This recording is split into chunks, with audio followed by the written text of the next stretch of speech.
ఆంధ్రప్రదేశ్ రాష్ట్ర వ్యాప్తంగా ప్రభుత్వ పాఠశాలలు, కళాశాలల్లో అనేక సంవత్సరాలుగా శానిటేషన్ వర్కర్లుగా పనిచేస్తున్న కార్మికుల సమస్యలను వెంటనే పరిష్కరించాలని ఆంధ్రప్రదేశ్ ప్రభుత్వ పాఠశాలల, కళాశాల శానిటేషన్ వర్కర్స్ యూనియన్ రాష్ట్ర కమిటీ ప్రభుత్వాన్ని డిమాండ్ చేసింది. సోమవారం సిఐటియు ఆధ్వర్యంలో శానిటేషన్ వర్కర్లు ధర్నా నిర్వహించారు. ఈ సందర్భంగా సంఘం నాయకులు మాట్లాడుతూ సమాజంలో అట్టడుగున ఉన్న పేద, బలహీన వర్గాలకు చెందిన ఈ శానిటేషన్ కార్మికులు నెలకు కేవలం 6,000 మాత్రమే వేతనంగా పనిచేస్తూ అదే వేతనం కూడా నెలల తరబడి పెండింగ్లో ఉండడంతో కుటుంబాలను పోషించలేక తీవ్ర ఆర్థిక ఇబ్బందులు ఎదుర్కొంటున్నామని అన్నారు.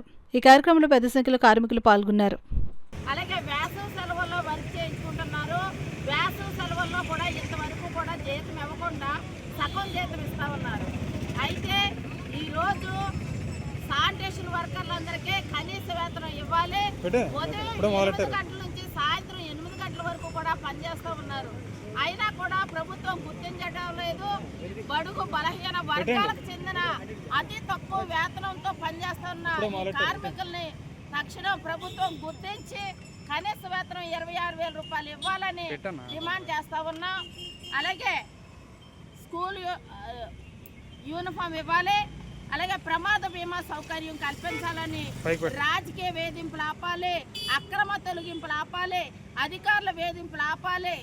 అయితే ఈ నారా లోకేష్ గారు స్కూలు విద్యాశాఖ మంత్రిగా ఉన్న ఈ చిరుద్యోగుల మీద ఆయన చూపించడం లేదు. అయితే ఎవరైతే పెద్ద పెద్ద బడా పెట్టుబడిదారులు ఉన్నారో వాళ్ళ కొమ్ము కాస్తూ ఇటువంటి చిరుద్యోగులకి జీతం పెంచే ఆలోచన చేయాలని. మేము పొద్దుగా 7 గంటలకు వెళ్తామండి. సాయంకాలం 6:30, 7 అలా అయిపోతుందండి. రోజు 4 సార్లు బాత్రూమ్ కడగాలి, రోజు తడిగొట్టు పెట్టాలి. పిల్లలు ఎక్కువైపోయారు, క్లాసులు ఎక్కువైపోయినాయి. మాకు జీతాలు చూస్తే రోజుకి 200, అంటే నెలకి 6,000 ఇస్తున్నారు.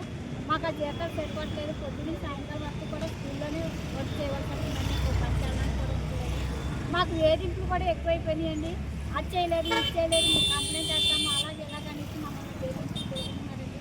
బెదిరిపోయి చాలామంది యూనియన్స్ కూడా రావడానికి కూడా భయపడి, ధర్నానికి కూడా భయపడి రావడానికి అర్థం పెట్టుకొని లాక్కొని వచ్చేవండి. ఈరోజు మేడం గారి ద్వారా మాకు అందరికీ న్యాయం జరిగించాలని, మాకు జీతాలు